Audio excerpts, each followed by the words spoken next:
right, let's talk about nonlinear inequalities, again, where we can use them, and also maybe a second method of where we can take a shortcut. This is a second video in two videos talking about nonlinear inequalities.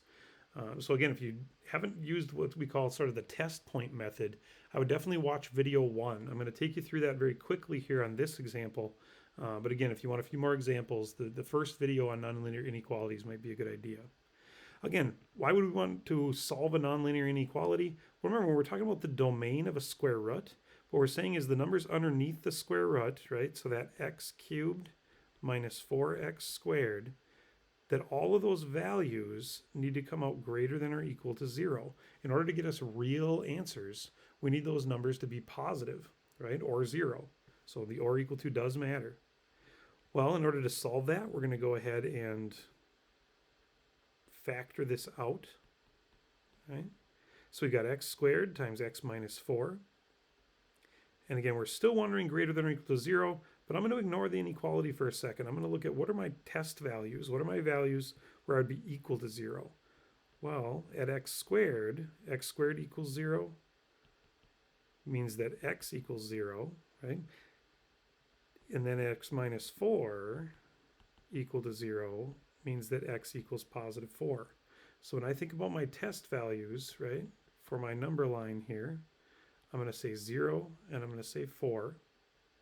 And now what I want to do is, again, pick points that are sort of in between and beyond those points.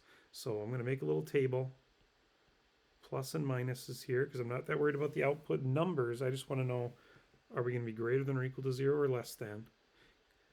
So I'm going to choose things like -1, maybe +2, and +5, points around those zeros. So let's put those on our table. And then we're going to plug those numbers into our function, right? Back into our original function. So -1 cubed would be -1. Squared would have been +1. So -1 minus 4 times 1 would still come out to a -5, I do believe. Again, plug in 2, so that's going to be 8. And 4 times 4 is 16. 8 minus 16 would be a -8. Now you might be saying, well, why would we get two negative numbers in a row? That didn't happen in the examples from the first video. Well, remember over here though, 0 is technically sort of a double answer. Remember that multiplicity idea, because it was x squared equals 0. X equals 0 is actually 2 of our 3 answers for this cubic function, right? 2 out of the 3 answers. Sort of a double answer. So again, it's, as we think about three-dimensional graph, or two-dimensional graphing, I should say, if we actually pop open Desmos.com and type in our equation, you notice it's one of those bouncing zeros, right? It's one of those bouncing zeros. So no wonder we got a negative number and then another negative number, right? Now I would fully expect to get a positive number for the next one, especially since we're looking at the graph right now, which is also a great way to verify your answers, right? So let's go back here. And let's see if that last one does come out positive. Again, 5 cubed is going to be 125 minus 4 times 25. Well, 125 minus 100 then. Notice we got 25. So we're negative, negative, and positive. When are we greater than 0? Well, only in those positives, but we're equal to as well. So I'm going to include that 4. So my final answer for the domain is going to start at 4. And we're going to go to infinity there. Right. Hopefully that helps you. Again, a good review of that test point method of solving a nonlinear inequality. A couple quick examples for you of where you could take advantage of graphing a little bit faster. What if we had something like a rational function? Well, you'll notice again, we're saying when are we greater than or equal to 0? Well, on the graph, we can see we're positive over here at the right, for that branch. And then we're also positive over here at the left up until this 0 here, wherever that falls.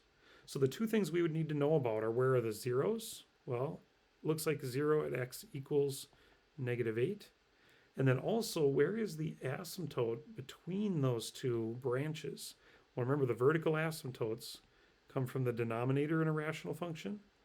So x equals +4 would have been our vertical asymptote, right? Right up the graph here. So if we're talking about when are we greater than or equal to 0, well, I would say starting at -infinity, going all the way up to -8, including negative 8, right? We're or equal to, so we can be negative 8. And at that same time, we want that upper right branch. Now we can't include 4 because that's the vertical asymptote. That's not actually a positive value for us, right? Plugging in 4 would have been undefined. So we're going to not include 4, but we're going to take that out to infinity. So there's a good answer there. We could look at another example real quick. Again, when is this quadratic greater than 2, or negative 2, sorry? Well, what we would want to figure out is where are our values, right? Down here at negative 2. Now we could add that 2 over to the left side and then start looking for zeros, right? Which wouldn't be a bad idea. But really, if we're going to solve by graphing, we may as well just use our calculator and find the 2 coordinates there where those are at. Then all I'm going to do is specify, again, we're going to talk about where we greater than. So we want this upper portion. Again, I'm going to leave that finding those numbers to you.